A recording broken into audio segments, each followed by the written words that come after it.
Hello, I'm Frankie Griffin with the Real Estate School for Success. Thank you for taking a look at our videos. And we hope this is helping you in your endeavor to get your real estate license and passing the state exam. And I tell you, it's really not as bad as you might think.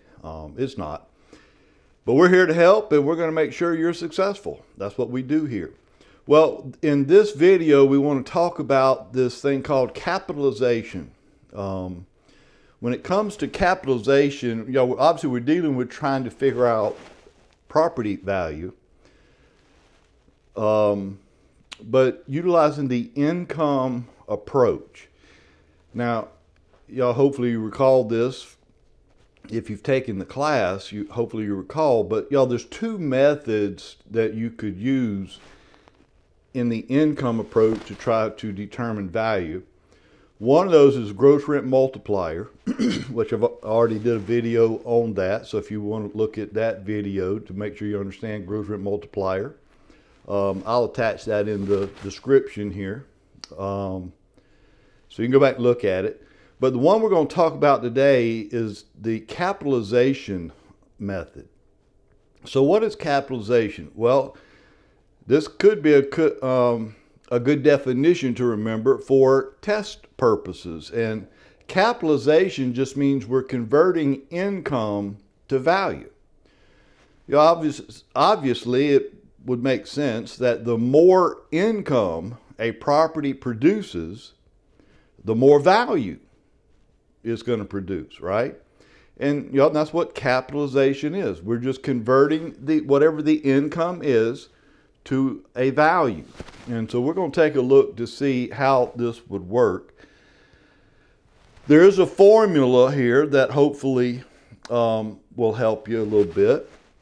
The capitalization formula, again, very similar to gross rent multiplier. It's kind of a two-step formula. But you'll notice it says, the NOI, or the annual net income. Now, and you need to pay attention to this.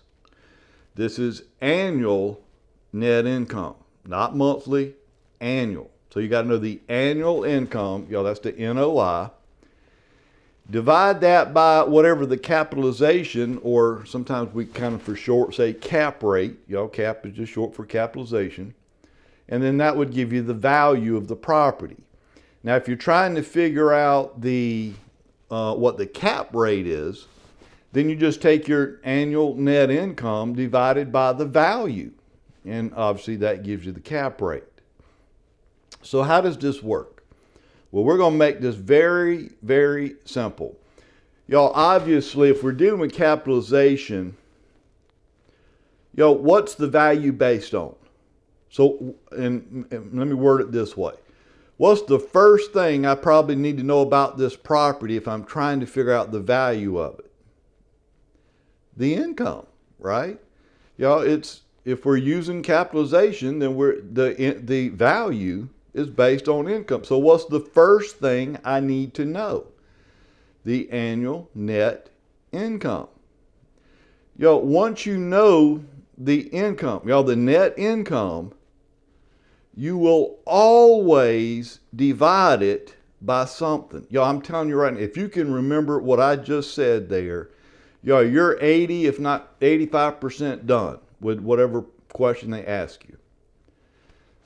If any question dealing with capitalization, what's the first thing I got to know or determine? The net income, the annual net income. And then once I know that income, what am I always going to do with it? Divide it. Okay, well, divide by what? Well, there's only two things you could divide it by. And that depends on what they're asking you for. Obviously, if the question's asking for the value of a property, then I'd have to divide the income by the cap rate, right? But if they're asking me what is the cap rate, well, then I got to have the income. And now I just divide the income by the value. There's your cap rate, right? And hopefully this makes sense, but if I know any two of those three components of the formula here, shouldn't you be able to figure out the third? Yes. Y'all, and in the question, y'all, they will provide to you at least two of these three components of this formula. And obviously, whichever one they don't provide to you is what they're asking you to solve for. And if you know the formula, which is a very simple formula, y'all, you should have no problem answering any question dealing with capitalization. So, y'all, let's look at an example how this might be utilized. Now, let me say this too. Y'all, capitalization, y'all, again, is one of two methods that could be used to determine value with the income approach. Remember, the other one was the gross rent multiplier. And I said this in that video, but y'all, gross rent multiplier is best used for residential income producing properties. But in this video, I'm going to tell you capitalization, which is what we're going over now, is best used for commercial type income producing properties. Now, again, to be clear, you could use either method for either type property. However, it is much better utilized. Capitalization is just a much better method for commercial properties. Y'all, they could ask you that question on the exam, okay? So gross rent multiplier is best for residential properties. Capitalization is best for commercial. And so we're going to assume we have a commercial property here, my subject property, that I'm trying to figure out the value for. Well, then obviously, what's the first thing I need to know about this property? The annual net income. And let's just say, in this case, the NOI, the income, is $75,000. Well, to figure out the value, then now all I need to know is what is the cap rate? What is the capitalization rate for this property in this area? Well, how do we determine that? We look for comparables. Y'all, like sales comparables. Y'all, this is kind of, in some way, a little bit similar to sales comparison approach. So what I've got to find out now, I need to find at least one or two, maybe even three similar properties to this one that have recently sold, okay? And so let's say I find this comparable property, and again, I'm trying to figure out the cap rate, right? So what's the first thing I need to know about this comparable property? Y'all, this recently sold property, the net income. Well, let's say in this case, the comparable property had a net income of $87,000 for the previous year. Excuse me. Well, and by the way, y'all, obviously, if it's already closed, it's sold, it's closed, y'all, all this information you see about this comparable property becomes public knowledge, okay? So you can just look this information up. But anyway, so we know the income was $87,000. And y'all, to figure out the cap rate, then I need to know what the value was. Y'all, the value is what did it sell for? And let's say with this comparable property, it sold for $895,000. Well, obviously, to figure out the cap rate, then I just take the net income, $87,000, divided by the sales price or the value, $895,000. And that should give you a capitalization rate of 9.7%, okay? Now, let me talk about this percentage here. And this is something you need to be aware of when you're taking the exam. Obviously, I rounded this cap rate to the nearest decimal, okay? Y'all forget exactly what it was in the calculator, but say it was 9.67% or something like that. So y'all rounded it to 9.7. Now, y'all, on the exam, they may tell you or ask you to round the cap rate to the nearest whole number. And if that were the case here, then obviously the cap rate would be 10%, right?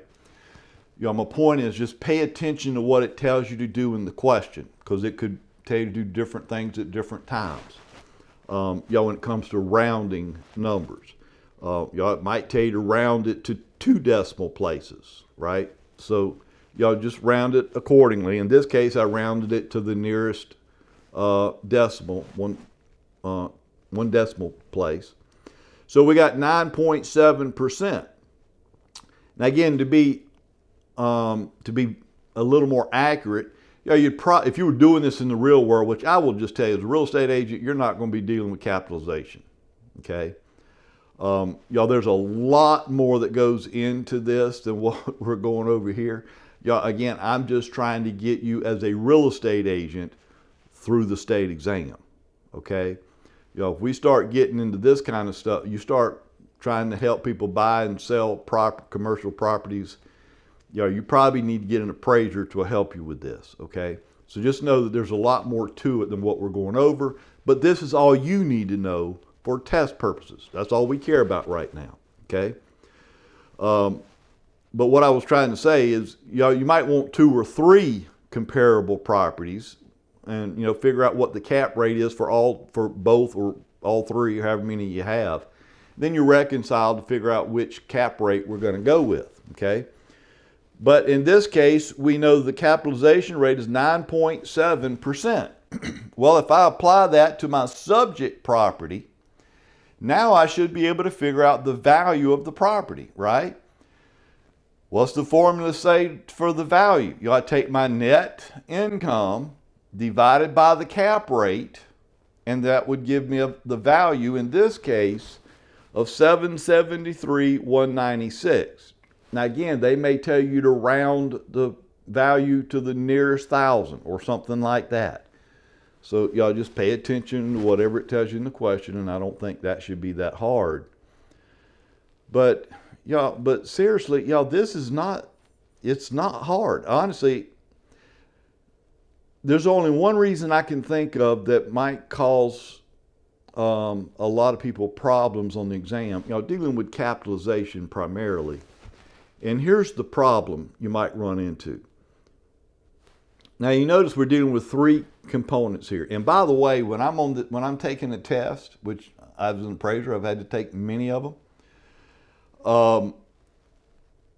And also as a real estate agent, I've taken quite a few. But anyway, what you see on the slide, I write all this out. You'll have scratch paper. And if I've got a question dealing with capitalization, I know I'm going to be dealing with my subject property, and I'm going to be dealing with a comparable property. They're going to give you information in the question about both. So I'll write on my scratch paper exactly what you see on the slide here. I'll write subject property, and then over the side I write comparable property.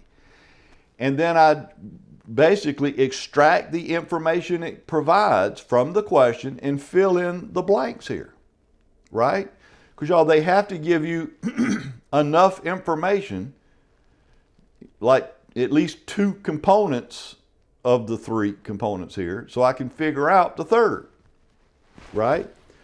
And then once I write this out, and I know now I'm just filling in the blanks with the information they provided in the question. So it shouldn't be very difficult if you look at it this way. I'm one of those that's a little more visual. If I'm trying to do all this in my head, I'll probably make a mistake. So I like to just extract the information from the question and put it in a format like you see on the slide here. I do it exactly that way. That way I can see it in a way that makes more sense to me. All right. Now here's the reason I think a lot of people have problems with this question. And look, they won't do this all the time, but occasionally you might see a question like the one I'm about to talk about. But you look at the question, and quite frankly, it doesn't even look like a question. It looks like a paragraph, a long question. Well, if you're like most of us, as soon as you see that paragraph long question, you're like, oh, just forget. I'm just going to I don't even want to read all that stuff, much less try to figure it out. Y'all, it's not that bad, Okay, y'all, but here's why it could be, and I'm not saying they'll do this every time. Y'all, but they may not tell you or provide to you what the net income is. Well, now what are you going to do? Well, if they don't just say the net income is X amount, what they might say is, you got or a monthly income of this, or a quarterly income of that, and they'll give you enough information that you can calculate what the annual income is. So if they say that you got a monthly income of, let's say $1,000, I'm just trying to make an easy round number, then obviously I got to convert that to annual, because I got to know the annual income, right? So I take whatever they say that monthly income is, and then you got to multiply that by 12, because you got to get the annual income. But again, pay attention. It may say monthly, it may say quarterly, it may say semi-annual. Sometimes it may say the annual income. Okay, so just pay attention to what it's saying in the question. But if they say it's a monthly income of $1,000, well, then we know that's $12,000 a year. Okay, well, what kind of income is that? That's gross. So here's the next thing you got to be careful of and pay attention to. What kind of income do I need to answer the question? Y'all got to know the net income. What's the difference between net and gross income? Your gross is what you could potentially make, before taxes, before expenses, and all this other stuff. Net is what you have left over after all the expenses have been paid, right? So I need to know the net. So obviously, if they're going to provide to you what they say monthly income is, then they will also have to provide what are the expenses. And they'll list them there in the question. You got a monthly expense of this, a quarterly expense of this, and right on down the line. So you're going to have to do some math and figure out how much are the total annual expenses. So y'all pay attention. So if it says your expense is this amount, well, how often are you having to pay that? If it's not annual, then you're going to have to do some math to figure out what's the annual expense. And then obviously from there, all you got to do is just subtract your expenses from whatever the gross income is, and voila, there's your net operating income. And once I know my net income, what will I always do with it? Divide it by something. Okay, well, divide, what is something? Okay, well, it's either going to be the cap rate or the value. And they have to give you one or the other. And obviously they're asking you to solve for whichever one they don't give you. I don't know that they'll get this technical on the exam, but I don't know that they won't. So I want to cover one more little tidbit here with you. Part of the expenses, we were just talking about, you got to figure out what the annual expenses are. Subtract that from the gross, right? Well, they may say, for example, say it's an apartment complex. Well, if you've got like rental properties, vacancy rate is going to be a big deal. Okay, what is the annual vacancy rate? That's considered an expense. And let's just say, for example, if this is the case, they'll provide this information in the question, where it might say you have a vacancy rate of, say, 5%. The reason I want to cover this is because, before you start subtracting the expenses from the gross income, you have to calculate the vacancy rate first. You have to do that first. So say your gross income was $100,000 and you had a vacancy rate of 5%. That 5% is based on the gross income. Okay? So you would have to take the $100,000 minus 5%, which I guess would be what, $5,000.